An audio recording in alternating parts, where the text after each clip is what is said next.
That was a mouthful to spit out, but I'm sure, because it's my first time, I'm sure I'll get used to it. Buck days. Buck days. Not bucks, as in, let's make some money here. But it gives the food vendors a chance too, huh? That'll be a good deal for them. It certainly does, and I'm really looking forward to it too. Absolutely. You've got lots of experience being there. So it's fantastic, it really is.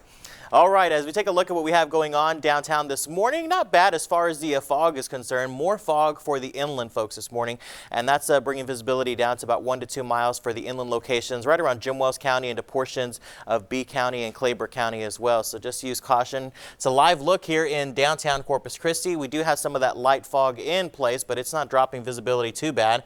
And we're holding on to 66 degrees and a very light south-southeasterly wind at only 5 miles an hour across the region. So we are waking up with the temperatures this morning into the 60s and 70s. So for the folks, it might be a little bit of a light jacket required this morning, but I don't think you'll need it by the afternoon. You may shed it by about 9 to 10 o'clock in the morning.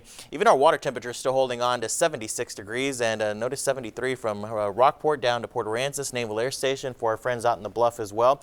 More wind to start off with near the coastline, so that's why the atmosphere is a little bit more mixed near the coast, but lighter winds are inland, and that's what's allowing the fog to become a bit more dense this morning. So as we look at the hour-by-hour forecast, planning that day right on out for you, and notice all that cloud coverage across the region. Not a whole lot of sunshine for this week. We'll have some peaks here and there, but overall the cloud coverage is going to dominate much of the forecast this week. Notice by 11 o'clock we're at 77 degrees.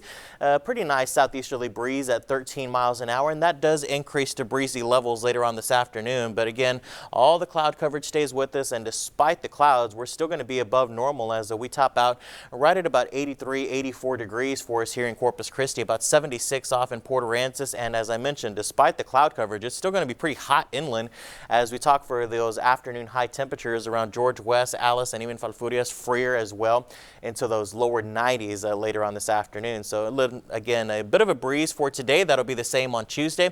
Comes down a little bit on Wednesday. There's a little bit of a weak boundary that'll start to move in, and that will give us a windy east-northeasterly wind by Thursday at about 15 to 25 miles an hour. Marine forecast for today, the bays will be slightly choppy, the seas 2 to 5 feet, and again, still with the clouds, there's still a UV index that's pretty high at about 6. High tide over at Bob Hall Pier, 323, 256 out at the Port Aransas Jetty, 233 at Nueces Bay, also at 620 this morning for Nueces Bay, and then 347 out at the Packery Channel. There's a lot of pollen in the air, of course, a lot of tree, a lot of oak pollen in the air. Grass is high, mold is high as well, so if you're sniffling, that's the reason why.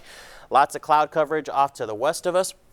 This frontal boundary up to the north will eventually push into our region. Notice a dry line as well, but this front is really going to take its time to get here. I don't think it will arrive till about late Wednesday evening, but some drier air is associated with this up to the north, and 42 over in Amarillo. So as this continues to make its way down to the south, beginning tomorrow evening, we could pick up a few showers across the area, but we have to wait for high pressure up to the north to bring a second dose of cooler air into the region, and that's when our better rain chances are. So for much of the week, we have cloud coverage, a few isolated showers, nothing big, but late Friday on into Saturday, we do get cooler temperatures and some numerous showers by Sunday. Paul.